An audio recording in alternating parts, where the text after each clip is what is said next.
नमस्कार, आदाब।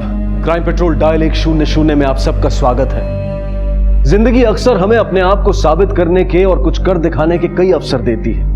अब ये हम पे निर्भर करता है कि हम अपने लिए कौन सी मंजिल चुने और किस रास्ते पर आगे बढ़े। सही और गलत के बीच की एक छोटी सी लकीर ये तय करती है कि हमारे इस छोटे से सफर की मंजिल क्या होगी।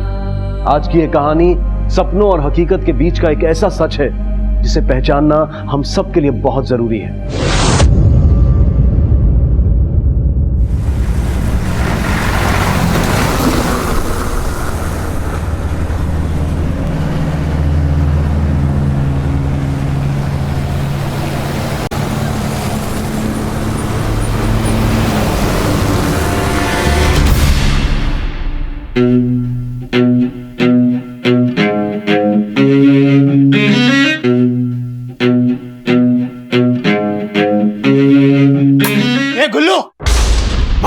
अरे क्या हुआ जॉन भाई? अरे क्या हो गया? मैं तेरी जान ले लूंगा। अरे हाथ छोड़ो, गुस्सा क्यों कर रहे हो? मैंने क्या किया है? अरे इस्तेमाल किए हुए ब्लेड से मेरे को दाढ़ी बनाई है। तरह तरह की बीमारी हो गई मुझे। अरे एड्स हो गया मुझे। नहीं नहीं, ऐसा नहीं करते हम लोग। और कुछ भी मत बोलो यार। अभी साले उस तरह से तेरी गर्दन काटूंगा मैं। अरे क्या कर रहे हो? तू तो गया। छोड़ो। अरे क्या मर जा वही काम। छोड़ो नहीं तने।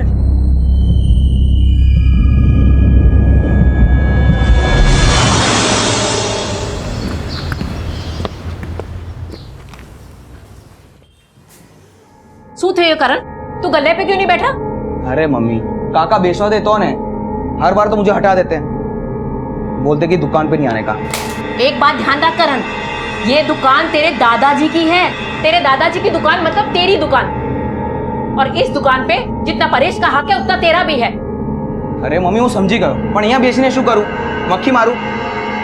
इस दुकान में ना कोई आता जाता नहीं, और इस सारा गुल्लू की वजह से हुआ।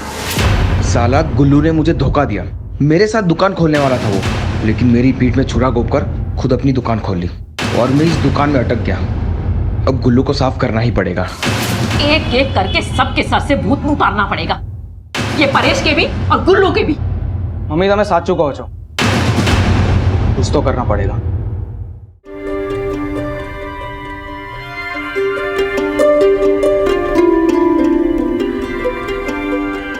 जमुना, ए जमुना, શું છે? हाँ मिठाई डब्बा मुकी दे। अपनी हेतल पूरे वापी में फर्स्ट आई है, फर्स्ट। सच्ची? अरे क्या हुआ? पूरे वापी में तू फर्स्ट आई है, फर्स्ट। तेरा बेटा आज मैं कितना खुश हूं मालूम है? इतना खुश मैं जीवन में कभी नहीं था। अब देखना जमुना, मैं इसको सूरत के विवेकानंद साइंस कॉलेज में एडमिशन कराऊंगा और इसको डॉक्टर बनाऊंगा। बस अब यही सपना है मेरा। सुन जमुना, अभी मैंने सब सोच लिया है। अभी वो शीतल है ना, उसको भी दोबारा 12वीं पढ़ाने का है। हाँ, ये शीतल क्या है? शीतल, शीतल, शीतल, ए जमुना, शीतल क्या है? अरे शीतल कहाँ है? बाजार गई है। क्यों? बाजार क्यों गई? अब समझा, फिर से उसका ब्यूटी पार्लर का भूत सर पे चढ़ गया ना। इतनी बार समझा इसको, इसकी समझ में नहीं आता है। ये लड़की ने तो नाक में दम करके रख दिया। मैं उसको क्या बनाना चाहता हूँ और वो क्या बनना चाहती है। आज उसके सर से ये ब्यूटी पार्लर का भूत उतार के रहूंगा। सुने, शीतल बाबू, ये कल ही है मार्केट में। हाँ ये अच्छा है काका, ये दे दो। ठीक है। हाँ काका ये अच्छा, आप ये दे दो। इसका सारे का हिसाब कर दूं? हाँ काका ये सबका टोटल कर। अरे शीतल बेटा, इतना सामान की करिए क्या? अरे काका मैं सोच रही हूँ ब्यूटिशियन का काम शुरू कर दूँ, प्राइवेट ऑर्डर्स लूंगी। आजकल पार्टीज में, फंक्शन में बहुत से औरतें घर पे बुलाती, अच्छे पैसे मिलेंगे।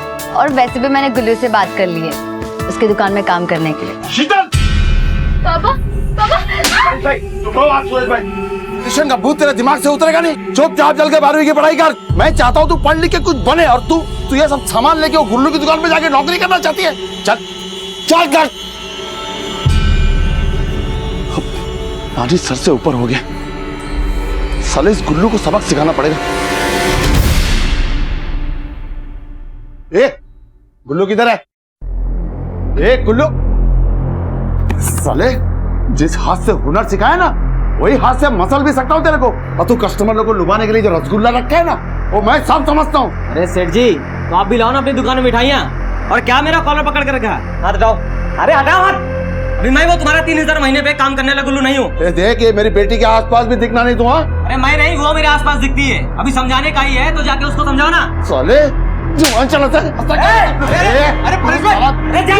बचपन से मैं इसको मैं सिखाया इसको काम, और आज मेरी बेटी को ये अपनी चवन्नी की दुकान में काम में रखेगा ये साला कुत्ता। अरे जा परेश भाई, शांत हो जाओ।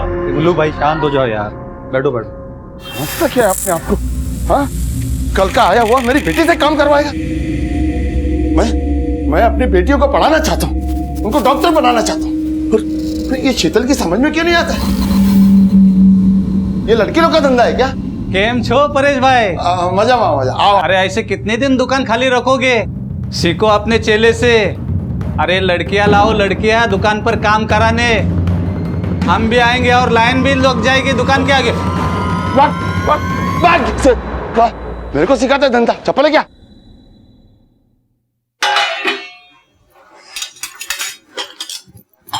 मम्मी શું છે? आप पापा से बात करो ना, मुझे साइंस वाइंस में कोई इंटरेस्ट नहीं है, मुझे डॉक्टर नहीं बनना है, मुझे ना टीचर बनना है। हेतल बेटा, हूँ तो चवन्नी छाप छू। इस मामले में ना तू अपनी मालती बुआ से बात कर, वो तुझे अच्छे से बताएगी। हाँ? पापा तो मुझे समझते नहीं है, अब आप भी समझना बंद कर दो। मुझे मालती बुआ से ही बात करनी हो। हाँ धीरज भाई, नक्की मैं कल आता हूँ, नक्की। हाँ ठीक।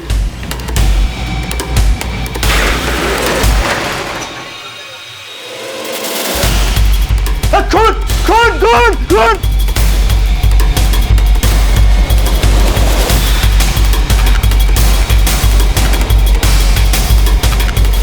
हट जाइए, हटिए हटिए हटिए, पीछे हटिए।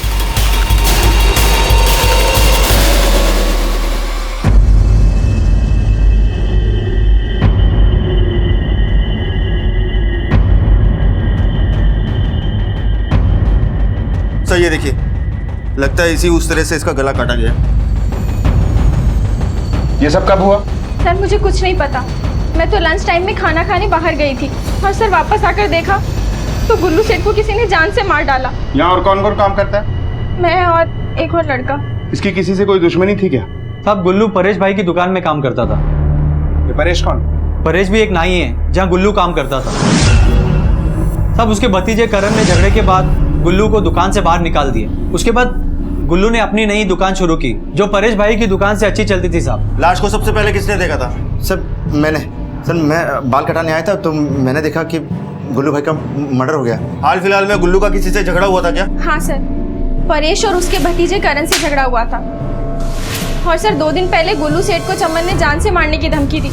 ए गुल्लू, बाहर निकल। अरे क्या हुआ चमन भाई? अरे क्या हो गया? मैं तेरी जान ले लूंगा। वो भी उस तरह से।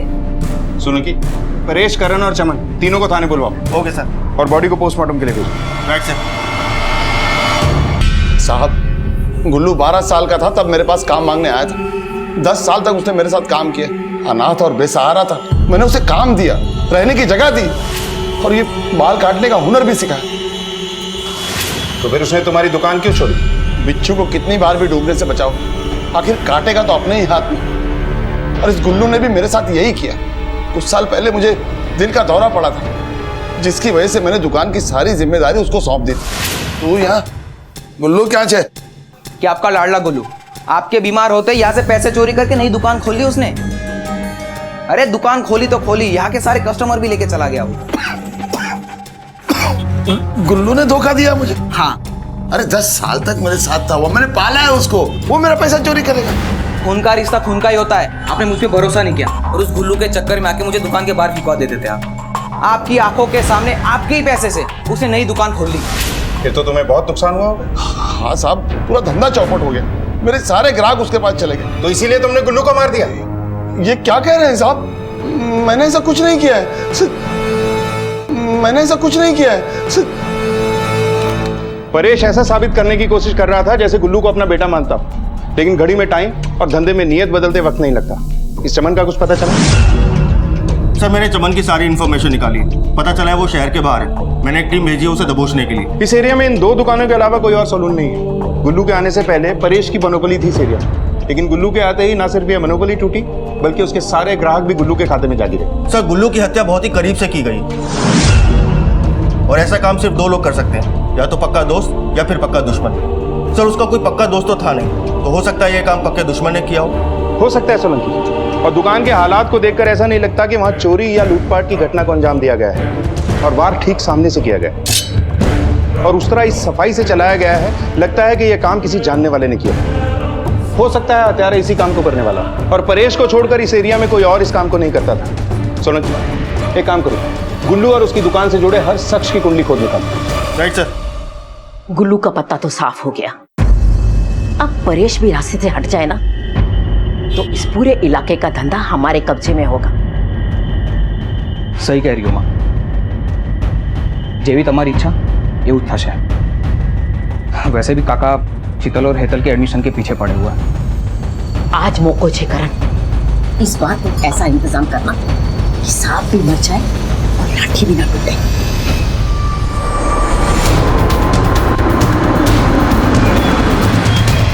परेश क्या है? वो तो घर पे नहीं, सूरत गए। शो अच्छे। परेश का फोन स्विच ऑफ जा रहा है। कहीं ऐसा तो नहीं कि गुल्लू का मर्डर करके वो फरार हो गया? क्या बात कर रहे हैं सर? मम्मी आप बताओ ना, पापा किसी को मार नहीं सकते। हाँ सर। वो सूरत गए हैं कॉलेज में हमारा एडमिशन करवाने। परेश जैसे ही आए उससे कहना थाने में आकर हमसे मिले। ये गुल्लू की दुकान खुले कितना वक्त हुआ? यही कुछ 8-9 महीने हुआ सर। अब तक तो काफी लोग गुल्लू की दुकान पे काम कर चुके होंगे। वैसे तो कई लड़के थे, गुल्लू ने उनको शहर से लेके आया था, लेकिन कुछ अच्छी कमाई हुई नहीं तो फिर गुल्लू ने लड़कियों को रखना शुरू कर दिया। वैसे नंदू ने गुल्लू की काफ़ी मदद की थी दुकान खोलने में। वैसे तो वो नंदू परेश का दोस्त था, लेकिन पता नहीं क्यों उसने परेश के खिलाफ दुकान खोलने में गुल्लू की बहुत मदद की थी। अच्छा इनके नाम और नंबर दे सकते हैं? पड़ोसी हो ना तुम परेश की दुकान के? हाँ। गुल्लू की मदद तुमने ही करी थी उसकी नई दुकान खोलने में? जी। अपने दोस्त की दुकान के सामने एक नया कॉम्पिटिटर खड़ा कर दिया। अब वो नए विचार का लड़का था, कुछ नया करना चाहता था साहब, और उसने किया। अब परेश और करण तो दिन भर दुकान में झगड़ते रहते थे। करण है वो परेश की दुकान हड़पने के चक्कर में था, और साहब एक दिन करण ने मेरे सामने दुकान मारी है, समझो तू। करण भाई क्या कर रहे हो? मेरी दुकान हटाने की कोशिश कर रहा है तू? सपने देख रहा है तू? आज मैं तुझे तेरी औकात दिखाता हूं। अरे करण छोड़ उसे, करण छोड़। गुल्लू तुम जाओ। मारी नुका क्या? और उस दिन अगर मैं बीच में नहीं आया था तो करण गुल्लू को मार ही देता। गुल्लू से क्या दुश्मनी थी तेरी? तुझे क्या लगा तू हमसे छुपाएगा और हमें पता नहीं चलेगा? सर मैंने कुछ नहीं किया सर। झूठ बोलता है? देख सच सच बता दे, वरना जो तरीका हम अपनाएंगे ना तो उससे बर्दाश्त नहीं होगा। सब आपको किसी ने गलत इंफॉर्मेशन दी है सर। मेरी गुल्लू के साथ कोई दुश्मनी नहीं है सर। हाँ 1-2 बार थोड़ी सी अनबन हुई थी सर। तू परेश की दुकान हथियाना चाहता था ना? जब गुल्लू तेरे रास्ते का कांटा बना तो तूने गुल्लू को मार के अपना रास्ता ही साफ कर दिया। कहीं ये तुम चाचा भतीजा का खेल तो नहीं है सर? सर वो दुकान में मेरी बराबरी का हिस्सा है सर, इसलिए मैं जाता था वहां पर सर। लेकिन वो गुल्लू काका की चमचागिरी करते हुए मुझसे उलझ जाता था सर, और मुझे दुकान के बाहर फिकवा देता था सर। इसलिए जब काका बीमार हुए तो मैंने गुल्लू को बाहर निकालवा दिया सर। इसलिए गुल्लू के खिलाफ काका के कान भरने शुरू कर दिए सर मैंने। और वो गुल्लू लेडी हेयर स्टाइल्स का नया तरीका मार्केट में लाया हुआ था सर, जिस एरिया के सारे लोग उसके पास ही जाने लगे। और वो काका की बेटी शीतल को भी ये काम सिखाने लग गया था सर, इसलिए काका उस पर भड़के हुए थे सर। काका को तो भूत सवार था अपनी बेटियों को पढ़ाने का सर। वो मालती बुआ की तरह दोनों बेटियों को बनाना चाहते थे सर। इसके फिंगरप्रिंट्स लो और लैब भेजो। और सुनो, बताए बिना शहर से बाहर जाने की कोशिश मत करना।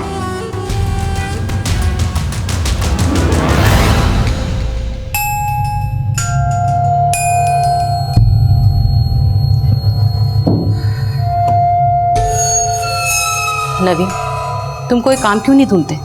ऐसा कब तक चलता रहेगा? दिन ब दिन तुम शराब के नशे में डूबते जा रहे हो। जो हुआ है उसे भूल जाओ, नए से शुरुआत करो। तुम्हें काम कहीं ना कहीं मिल ही जाएगा। अगर तुम काम पे जाओगे तभी तो मैं घर का और राधा का ध्यान रख सकती हूँ ना। तुम ये कहना चाह रही हो कि दारू पी के मैं टाइम पास करता हूँ, बहरी की कमानी खाता हूँ? ये जो तुम नौकरी कर रही हो ना, वो मेरे ये घर के लिए नहीं कर रही हो, अपने भाई के शौक के लिए कर रही हो। आजकल तुम्हारे भाई को बड़ा शौक चढ़ा है ना, वो क्या है, वो नारी सशक्तिकरण का मोर्चा निकाल के रखा है इस साले ने। और हमारा क्या है, हम तो निकम्मे हैं, आवारा है, नालायक है, शराबी हैं। देखिए मेरे बोलने का ये मतलब नहीं है। तुम बाहर जाओगे काम के लिए तभी तो तुम्हें काम मिलेगा ना। रोज का शराब पीते रहोगे घर में तो काम कहाँ से मिलेगा? मुझे सिखा रही है शराबी बेवड़ा बोलती है मुझे। बहुत कमाने का भूत सवार हो गया है ना, बहुत कमाने लगी है ना तू। साली अपनी औकात मत बोल। दिमाग खराब करके रख दिया।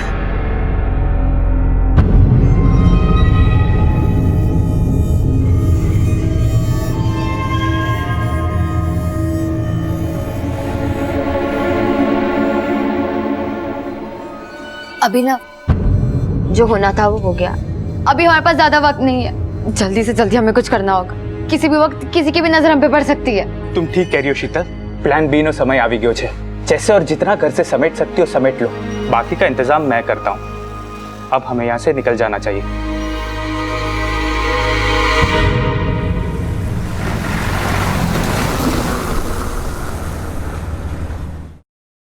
धीरज जी मारो काम था ही जैसे ना। अरे परेश भाई, आपके अकाउंट में 1 लाख रुपए है, लेकिन एक दिन में निकालना थोड़ा मुश्किल है। कम से कम 2 दिन का वक्त तो चला ही जाएगा। वांदो नहीं, तब तक मैं यही पास में कहीं रुक जाता हूँ। अच्छा, वो हर बार की तरह जनता लॉज? हाँ वही, वापिस जाओ फिर वापस आओ, इधर ही कहीं रुक जाता हूँ। काम पूरा होने के बाद ही जाऊंगा। कॉलेज में बेटी का दाखिला भी तो करवाना है। अच्छा परेश भाई, आपका रिसिप्ट तो रह गया साइन करवाने के लिए। ये लीजिए परेश भाई। हालो धीरज भाई। अच्छा ठीक है परेश भाई, आप टेंशन मत लो, काम हो जाएगा।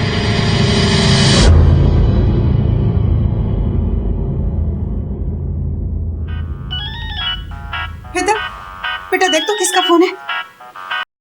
हेलो हेलो बेटा। अरे खुशखबरी छे पापा, वो चिट फंड में 1 लाख रुपया जमा हो गया है। अब तेरा विवेकानंद कॉलेज में साइंस में दाखिला पक्का, और शीतल का भी, और तुम दोनों के हॉस्टल में रहने का भी बंदोबस्त कर रहा हूँ। पर पापा हो कहाँ? वो मेरा फोन कहीं गुम गया है, तो नहीं लगे तो चिंता मत करना।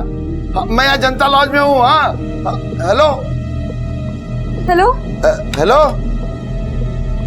क्या हुआ? क्या कहा पापा ने? मम्मी पापा बोल रहे थे कि 1 लाख का इंतजाम हो गया है चिट फंड से, और उसी पैसों से मेरी और दीदी का एडमिशन पक्का हो जाएगा।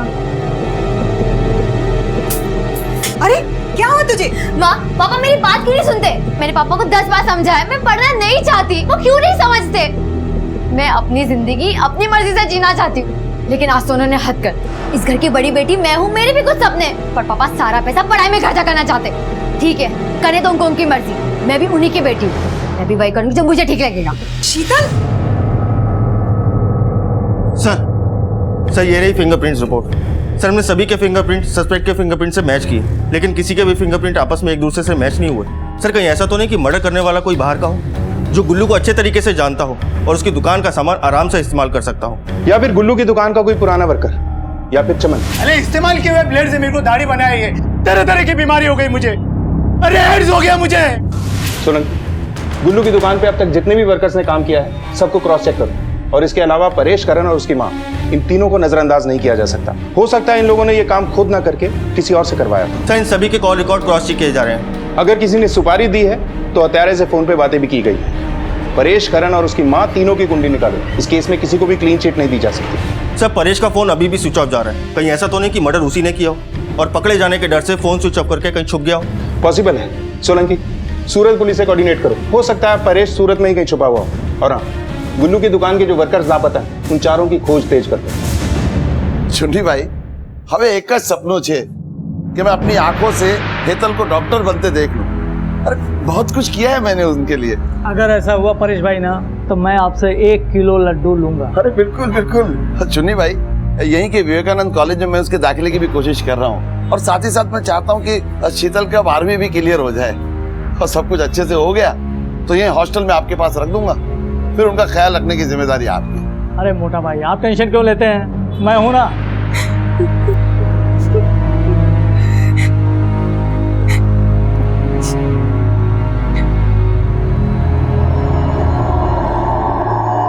बूढ़ा भाई आ जाएंगे, तुम परेशान मत हो, हम ये सब कर लेते हैं।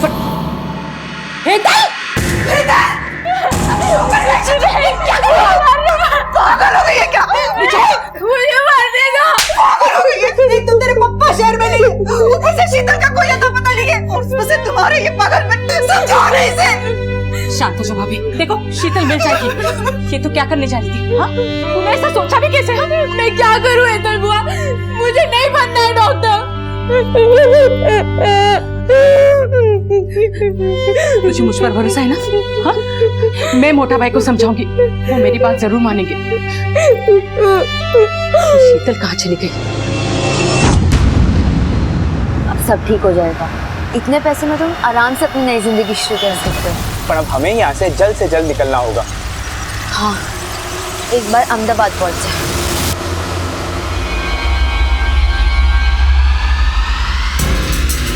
जी सर, मैं बहुत जल्द आपको रिपोर्ट करता हूँ। जय हिंद सर, गुल्लू की दुकान पे काम करने वाले तीनों लोगों से मैंने पूछताछ की। तीनों लोग अलग अलग जगह काम करते हैं। सर, जिस दिन गुल्लू का मर्डर हुआ उस दिन भी ये तीनों अपने अपने काम पर ही थे। और चौथा? सर, चौथे का नाम है शेखर।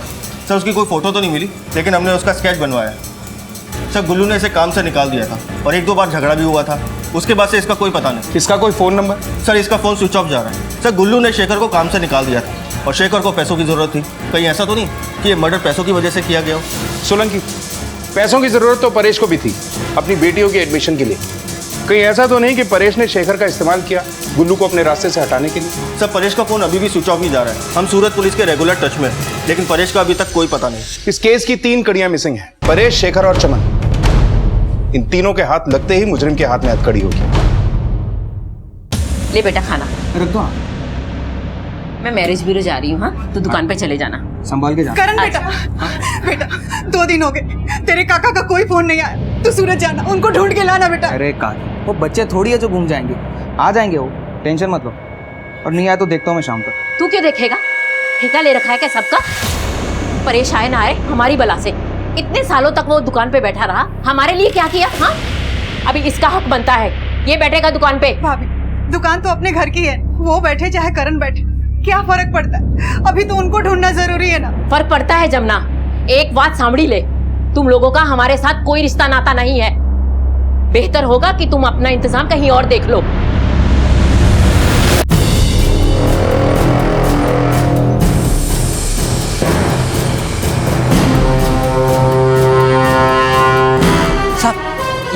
ये रिवर बॉडी।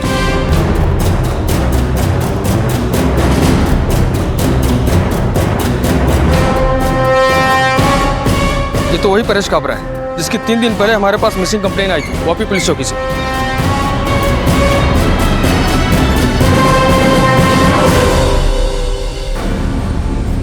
सर, ये पर्स के साथ कुछ पैसे मिले। सर, ये डायरी, इस आदमी की जेब में पैसे हैं। इसका मतलब ये मामला लूटपाट का बिल्कुल भी नहीं हो सकता। ये आदमी मरा कैसे?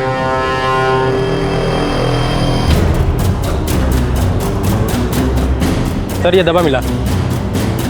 वापी से मिसिंग आदमी यहाँ हाईवे पर इतनी दूर क्या कर रहा होगा? एक काम करो, लाश को पोस्टमार्टम के लिए भेजो। Okay sir. Hello, Vapi police station. Paresh की हत्या ने इस केस को और भी उलझा कर रख दिया। पुलिस को जहां गुल्लू की हत्या में परेश की तलाश थी, वहीं परेश की लाश ने इस केस में कई और सवाल खड़े कर दिए। आखिर परेश उस सुनसान इलाके में गया कैसे और क्यों? क्या वो किसी हादसे का शिकार हुआ या फिर किसी सोची समझी साजिश का? क्या गुल्लू और परेश का कातिल एक है? आखिर इस सब के पीछे हत्यारे का मकसद क्या था? क्या परेश द्वारा लिया गया कोई गलत फैसला उसकी मौत की वजह बना? पुलिस की उलझनें दिन ब दिन बढ़ती जा रही थी। इसी बीच वापी पुलिस ने सूरत पुलिस से मुलाकात की और उनसे परेश की मौत का केस अपने अंडर ले लिया।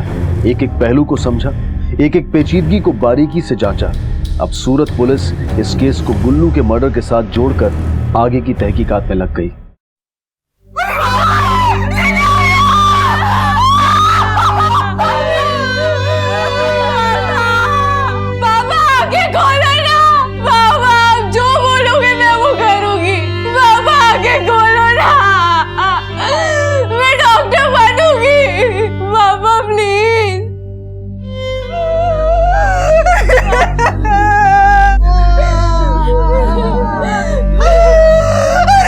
जीते कोई सुख चैन नहीं मिला।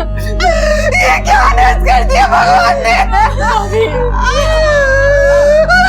मैं नहीं छूऊंगी मुझे।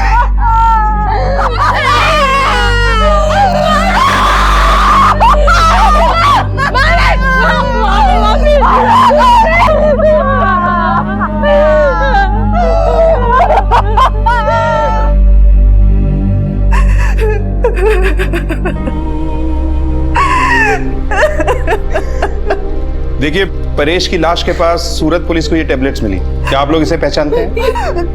मम्मी, ये टैबलेट तो पापा की थी ना? ये टैबलेट पापा हमेशा अपने साथ रखते थे। क्या इन दिनों वो किसी तनाव में थे? नहीं साहब, वो बहुत खुश थे। जब उनको पहली बार हार्ट अटैक आया था, तब भी वो मौत से लड़के बच गए, सिर्फ हमारे लिए। ठीक है, संभालिए अपने आप को। हम इस केस की जड़ तक जाकर हकीकत को सामने लाके रखेंगे। शीतल कहाँ है? परेश की सूरत जाने के बाद से उसका कोई अता पता नहीं है सर। ये बात आपने हमें पहले क्यों नहीं बताई? क्या आप हमें शीतल के दोस्तों का नाम, पता और फोन नंबर दे सकती हैं? जी साहब। बाहर जाके इनसे नाम और नंबर ले लो। सोलंकी, परेश के सभी रिश्तेदारों से भी मिलना होगा। सर परेश की पोस्टमार्टम रिपोर्ट। सर, इस रिपोर्ट के हिसाब से परेश की मौत हार्ट अटैक की वजह से हुई थी। सर, सूरत पुलिस को परेश की लाश के पास एक दवा मिली थी जिसका नाम है सॉर्बिट्रेट, जो अक्सर हार्ट पेशेंट्स को दी जाती है। सोलंकी, इस पेपर पे नेचुरल दिखने वाली डेथ असल में अननेचुरल। एक मिनट के लिए सोचो कि एक हार्ट पेशेंट शहर से इतनी दूर बाहर सुनसान इलाके में क्या करने गया, और क्या वो वहां अकेला गया था या किसी के साथ गया था? वो जरूर किसी गाड़ी में वहां गया होगा और किसी ना किसी ने उसे वहां छोड़ा होगा, और ये दवा परेश की लाइफलाइन थी। सर, ऐसा भी तो हो सकता है कि परेश को जब ये हार्ट अटैक की तकलीफ हुई हो, तब किसी ने उसकी दवा उससे दूर कर दी हो, ताकि बिना कुछ करे, बिना हाथ लगाए उसे मारा जा सके। इस दवा और परेश के बीच का फासला और एक हार्ट पेशेंट का इस तरह सुनसान इलाके में मरा हुआ पाया जाना एक सोची समझी साजिश की तरफ इशारा करता है। Excuse me. Hello. Okay sir, Chaman मिल गया। उठा के लाओ उसे। Okay sir. मैंने क्या किया है साहब? क्या किया है? तूने गुल्लू को जान से मारा है। मैं गुल्लू को क्यों मारूंगा साहब? मैं खुद मौत से लड़ रहा हूँ। मौत से लड़ रहा हूँ? क्या मतलब? मुझे एड्स है साहब। एड्स से? तुझे कैसे पता? तूने टेस्ट करवाया? टेस्ट करा के क्या फायदा साहब? जब से मैं वो गुल्लू की दुकान में शेविंग किया है, मेरे को छोटी मोटी बीमारी हो जाती है, दवा का भी असर नहीं होता है, और ऐसा सब तो एड्स में होता है ना साहब। इसके फिंगरप्रिंट्स लो। Okay sir. और मेडिकल टेस्ट के लिए भी भेजो। सर। हाँ बोल। ठीक है सर, परेश वाला सैलून करण के नाम पर हो गया। भाई आवाज ले, तो आवाज। मम्मी सपनों पूरी हो गई। हाँ बेटा, आज मैं बहुत खुश हूँ। बहुत जल्दी तू दुकान का मालिक बन गया। सुना परेश की मौत की खबर सुनने से पहले ही तूने अपने नाम के बोर्ड का ऑर्डर दे दिया था। सर, मैंने इस दिन का सालों से इंतजार किया सर। काका मुझे दुकान के अंदर घुसने भी नहीं देते थे, खुद तो जमकर माल छापते थे, और हमको भीख में सिर्फ 2 रोटी देते थे, सिर्फ 2 रोटी। और इसीलिए तूने पहले गुल्लू को मारकर मार्केट में मोनोपोली हासिल की, उसके बाद खुद राजा बनने के लिए अपने चाचा को ही रास्ते से हटा दिया। मैं मानता हूँ कि काका मुझसे नफरत करते थे, और सर मैंने सिर्फ दुकान के बोर्ड का इंतजाम किया था। काका के खून में मेरा कोई हाथ नहीं सर। हाथ तो छोड़, अगर किसी भी खून में तेरी उंगली भी हुई ना, तो उसी दुकान के नीचे 2 गज जमीन का इंतजाम कर लेना। मालती जी, ये बताइए कि परेश की अपनी बेटियों के साथ कैसी बनती थी? परेश भाई की तो अपनी बेटियों के साथ बहुत अच्छी बनती थी। लेकिन शीतल 12th में फेल हुई थी। क्या परेश अपनी बच्चियों के ऊपर प्रेशर डालता था पढ़ाई का? ये बात सच है कि शीतल पढ़ना नहीं चाहती थी, उसको अपना खुद का पार्लर खोलना था, और हेतल को डॉक्टर नहीं बनना था। हाँ हेतल, पापा को आप समझाओ ना, मुझे डॉक्टर नहीं बनना है, मुझे टीचर बनना है। अच्छा, ये बताइए कि परेश की किसी के साथ कोई दुश्मनी थी या फिर कोई नोक झोंक? परेश भाई की किसी के साथ क्या दुश्मनी हो सकती है? पर हाँ, बरखा भाभी और करण हमेशा परेश भाई के साथ उलझते रहते थे। परेश एकदम धोखेबाज और बेईमान इंसान था। उसने दुकान से कमा के लाखों रुपए चिट फंड में जमा कर रखे थे। हमें तो पैसे देता नहीं था। मैं मैरिज ब्यूरो का काम करती हूँ, इसलिए मैंने मेरी बेटी अनीता की शादी की है। खर्चे भी मैं वहीं से चलाती हूँ। और शीतल के बारे में क्या कहेंगे आप? शीतल का क्या बताऊं साहब, वो तो अपने आशिक के साथ भाग गई है। और हेतल ने तो एक बार खुदकुशी करने की भी कोशिश की थी। परेश को तो दोनों बेटियां पसंद नहीं करती थी, और शीतल तो उसे बिल्कुल पसंद नहीं करती थी। सर, मोहल्ले वालों से पता चला है कि बाप और बेटियों के बीच में पढ़ाई को लेकर काफी तनाव था। बाप कुछ और चाहता था, बच्चियां कुछ और। सोलंकी, इस घर में कई राज दफन है, गुल्लू की मौत पर हमें परेश पे शक था, लेकिन परेश की मौत ने इस गुत्थी को और भी उलझा दिया। सर ऐसा भी तो हो सकता है कि परेश ने पहले गुल्लू को मरवाया हो, उसकी दुकान का सामान लुटवाया हो और उसके बाद एडमिशन का बहाना करके फरार हो गया, और उसके बाद जिससे उसने ये काम करवाया उसी से झगड़ा हो गया, जिसकी वजह से उसे हार्ट अटैक आ गया। सोलंकी, क्या इन दोनों केसेस में कोई कनेक्शन है या ये महज एक इत्तेफाक है? हमें इन केसेस के हर पहलू को बहुत ध्यान से देखना होगा। परेश के घर से निकलने से लेकर उसके मौत तक की एक एक डिटेल निकलवाओ। वो कहाँ गया, किससे मिला, और इसके साथ साथ वापी के उस चिट फंड ऑफिसर से भी मिलते हैं जिससे परेश 1 लाख रुपए लेने वाला था। गुल्लू के केस में शेखर की तलाश को और तेज कर दो। उसके सभी घर वालों के कॉल रिकॉर्ड निकलवाओ। इस केस में जो भी है हमारे सामने है, लेकिन हमारी नजरों को धोखा दे रहा है। तुम सूरत जाओ और मैं वापी में रह के गुल्लू के मौत का सुराग ढूंढता हूं। Okay sir. सर परेश भाई के अकाउंट में 1 लाख रुपए थे। हमें ऐसा लगा कि पैसे निकालने में टाइम लगेगा, लेकिन नए रूल की वजह से पैसे उसी दिन मिल गए। और सर मैंने सारे पैसे परेश भाई को दे दिए थे। उस दिन परेश यहाँ से पैसे लेकर कितने बजे निकला था? सर करीब 2 या 2:30 के आसपास।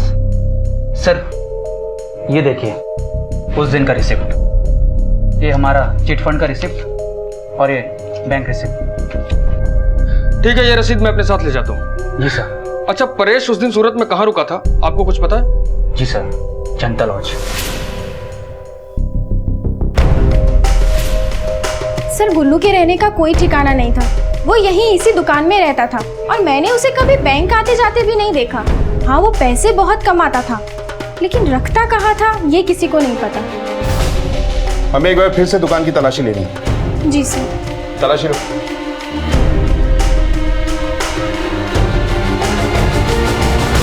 सर ये कुछ पैसे मिले।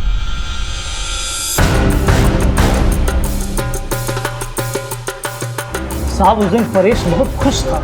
उसने मुझे बताया था कि अपनी दोनों बेटियों को सूरत लाने वाला था। एडमिशन के बाद छोटी बेटी डॉक्टर बनने वाली थी। उस दिन शाम को ही हमारी बात हुई थी और मैंने उसकी दोनों बच्चियों का ख्याल रखने का वादा भी किया था। उस दिन परेश ने कुछ पैसों का जिक्र किया था? हाँ साहब, उसने बताया था कि उसे एक चिट फंड कंपनी से 1 लाख रुपए मिलने वाले थे।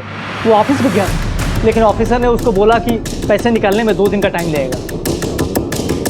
आज सुबह मैंने कंपनी के ट्रांजैक्शन रिकॉर्ड्स निकलवा लिए थे। ये देखिए, ये है चिट फंड कंपनी के ट्रांजैक्शन रिकॉर्ड्स। इस रिकॉर्ड के हिसाब से धीरज ने 18 तारीख को दोपहर करीब 1:30 बजे बैंक से 1 लाख रुपए निकाले। सर करीब 2 या 2:30 के आसपास। और धीरज ने हमें जो रिसिप्ट दिखाई है इसमें एंट्री 2 बजे की, यानी 2 बजे परेश ने धीरज से पैसे लिए, जिसके बाद उसकी हत्या हुई। लेकिन चुन्नीलाल के हिसाब से परेश ने कहा था कि पैसे मिलने में 2 दिन का वक्त जाएगा। ऑफिसर ने उसको बोला था कि पैसे निकलने में 2 दिन का टाइम लगेगा।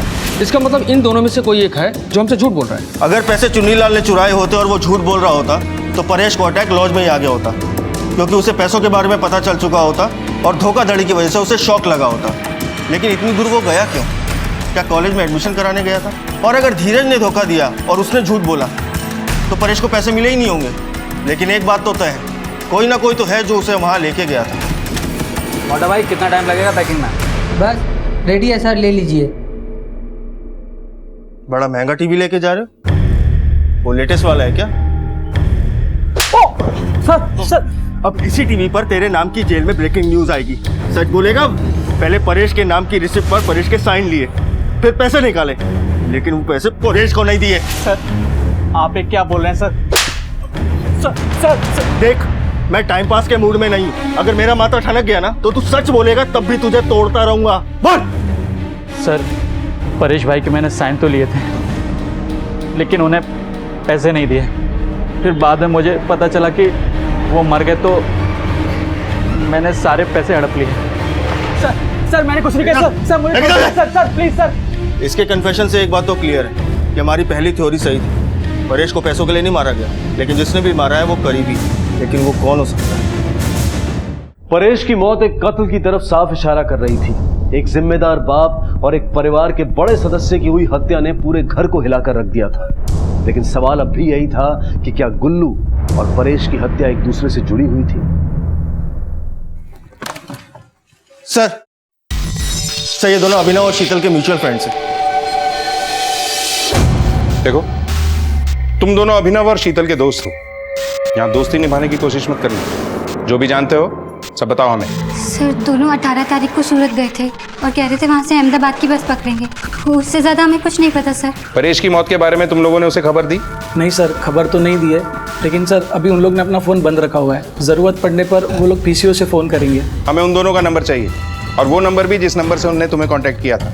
और हाँ, इस बार अगर वो तुम लोगों से कांटेक्ट करें तो हमें इन्फॉर्म करना। जी सर। हेलो हेलो शीतल। हाँ यहाँ पुलिस स्टेशन बुलाया था, तुम दोनों के बारे में पूछ रहे थे, कहते तुमसे बात हुई तो तुम्हें पुलिस स्टेशन आने को कह दूं। उन लोगों को बाद में बताना, पहले मुझे बताओ कहाँ है दोनों। तुम दोनों के पास सिर्फ और सिर्फ एक ऑप्शन है, सच बोल दो। बोलो। गुल्लू हमारी मदद करने वाला था, उसने हमारी शादी में पैसे देने का वादा भी किया था, वैसे अचानक से किसी ने उसे मार दिया। सर अब बहुत डर गए थे सर। लेकिन तुम लोग सूरत क्यों गए थे? सर हम दोनों को अपना काम शुरू करना था और पैसे थोड़े कम पड़ गए थे, इसलिए सर मैंने सूरत में अपने दोस्त को फ़ोन किया मदद मांगने के लिए। सूरत में पैसा माटे की हो तो कि परेश को मार के उसके 1 लाख रुपए बचाने के लिए? नहीं सर, मैं अपने पापा से बहुत प्यार करती, तो मैं ऐसा क्यों करूँगी? हमें तो पापा की मौत की खबर अपने दोस्तों से मिली थी, हमें कोई पकड़ ना सके, इसलिए हमने अपना फोन बंद कर दिया। सर हमारा यकीन कीजिए, पापा या गुल्लू की मौत से कोई वास्ता नहीं है सर। हाँ सर। अभी तो तुम लोगों को छोड़ रहा हूँ, लेकिन ध्यान रहे तुम लोगों के ऊपर 24 घंटे हमारी नजर रहेगी। साहब आपका तोता उड़ने की तैयारी में। तो उस तोते के लिए पिंजरा भी तैयार है, तू खाली अड्डा बोल।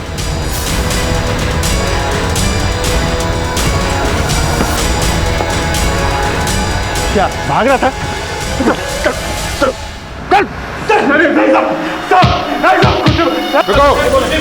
रुको। गुल्लू को मैंने ही मारा है साहब। जब गुल्लू नया दुकान डालने गए तो उसकी सबसे ज्यादा मदद मैंने की थी साहब, लेकिन साहब थोड़े टाइम के बाद शीतल की वजह से उसके दिमाग में अतरंगी आइडिया आने लगा साहब। उसने दुकान में लड़कियों को रखने लगा और मुझे भी निकाल दिया साहब। यहाँ तक कि मेरे मेहनत की कमाई उसने नहीं दी साहब। उस दिन मैं अपने पैसे वसूलने के लिए वहाँ गया। देख गुल्लू, मेरे 3,500 रुपये निकल रहे, तू मुझे मेरे पैसे दे दे, उसके बाद मैं अपने गाँव चले जाऊँगा। अभी धंधा जम रहा है शेखर, बस कुछ दिन रुक, मैं पक्का दे देता हूँ। कितने दिन से तू ऐसा बोल रहा है, अब दूंगा। तुझे क्या लगता है तू पैसे कहाँ रखा है मुझे नहीं मालूम। रुक दिखाता हूँ तुझे तेरे पैसे। शेखर वो पैसे जुटा मेरा, अरे किसी और काम के लिए यार।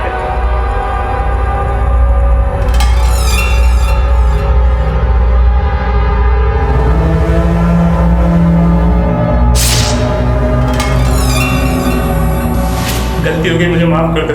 परेश को भी तूने ही मारा? नहीं साहब, उसके खून के साथ मेरा कोई संबंध नहीं है साहब। सोलंकी, गुल्लू का केस तो सुलझ गया, अब इस केस की आखिरी कड़ी बची है परेश की मौत की गुत्थी। आखिर परेश को किसने मारा होगा? सर बरखा मालती और शीतल के कॉल रिकॉर्ड्स आ गए। कॉल रिकॉर्ड के हिसाब से परेश का जब मर्डर हुआ इन तीनों का फोन उसी एरिया में एक्टिव था। बुलाओ तीनों को थाने। हाँ मैं सूरत गई थी, लेकिन इसमें कौन सी नई बात है? मैं तो हफ्ते 10 दिन में सूरत जाती रहती हूँ मैरिज ब्यूरो के काम से, लेकिन मैं परेश को नहीं मिली। मुझे तो उस दिन पता भी नहीं था कि परेश सूरत में है। तुम सूरत जिनसे मिलने गई थी, हमें उनकी डिटेल्स चाहिए। जी साहब। सर हम दोनों सूरत से अभिनव के दोस्त से पैसे लेके निकले थे। हमने सोचा कि अगर शहर के एसटी स्टैंड से बस पकड़ेंगे तो किसी की भी नजरों में आ सकते, इसलिए हमने वहां से शेयर रिक्शा ली और आगे बढ़े, और फिर बीच रास्ते में ही रुक गए। फिर हमने वहां से प्राइवेट बस की और फिर आगे गए, और हमने वहीं पे फिर अपना फोन बंद कर दिया। मैं जिस कंपनी में काम करती हूँ उस कंपनी ने मुझे काम के लिए सूरत भेजा था। मैं वहाँ परेश भाई को नहीं मिली, मुझे तो पता भी नहीं था कि वो वहाँ है। सुनो सर, हो सकता है ये लोग सच बोल रहे हैं। अब हमारे पास बस एक ही रास्ता है। जिस एरिया में सूरत पुलिस को परेश की लाश मिली थी, उस एरिया के ऑटो ड्राइवर्स, टैक्सी ड्राइवर्स और बस ड्राइवर्स को परेश के घर वालों की तस्वीरें दिखाकर पूछताछ शुरू करो। Okay sir.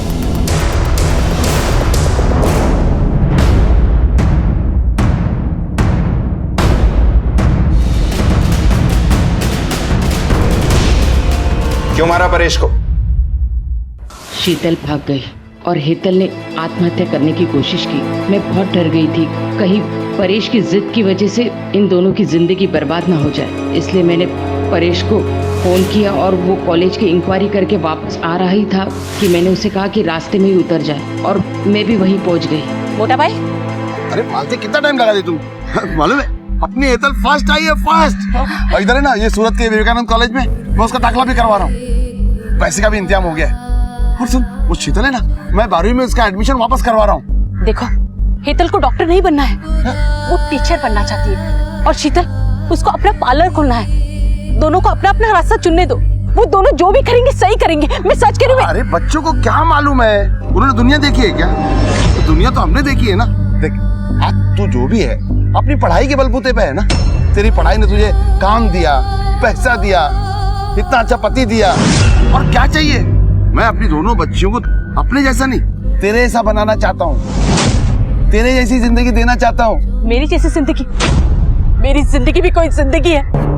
हर किसी को दूसरों की जिंदगी बहुत अच्छी लगती है। तुम तो मेरे भाई हो ना, मुझे पढ़ाने के जुनून में तुम इतना खो गए थे कि मेरे असल जिंदगी में क्या हो रहा है ये तुमने कभी देखा ही नहीं। वो मेरा पति निकम्मा है, दिन रात वो शराब पीता है और मुझे मारता पीटता है। तुम्हारी जिद की वजह से मैं पढ़ी लिखी, लेकिन मुझे क्या मिला पढ़ लिख कर? हाँ? अगर एक बार भी उस नवीन के बारे में पूछताछ की होती ना तो आज मेरी जिंदगी बर्बाद नहीं होती। मेरी जिंदगी सिर्फ तुम्हारी वजह से बर्बाद हुई है, सिर्फ तुम्हारी वजह से।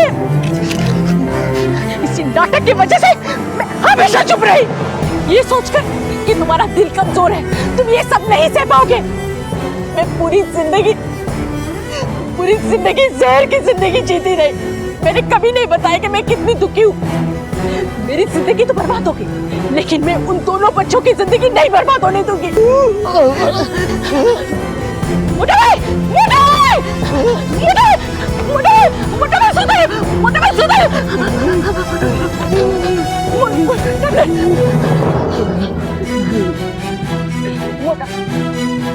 मोटा भाई, मोटा भाई, मेरे गुस्से ने परेश भाई को मार दिया। वो गलत नहीं थे सर, वो सही थे। परेश भाई ने अपने मन में मेरे लिए बहुत सपने सजाए रखे थे, मैंने वो सब तोड़ दिए। हेतल और शीतल को मैं उस रास्ते पे जाते हुए नहीं देख सकती थी। जिंदगी भर का दबा हुआ दर्द ज्वालामुखी बन के फट गया और ये बात परेश भाई नहीं सह पाए।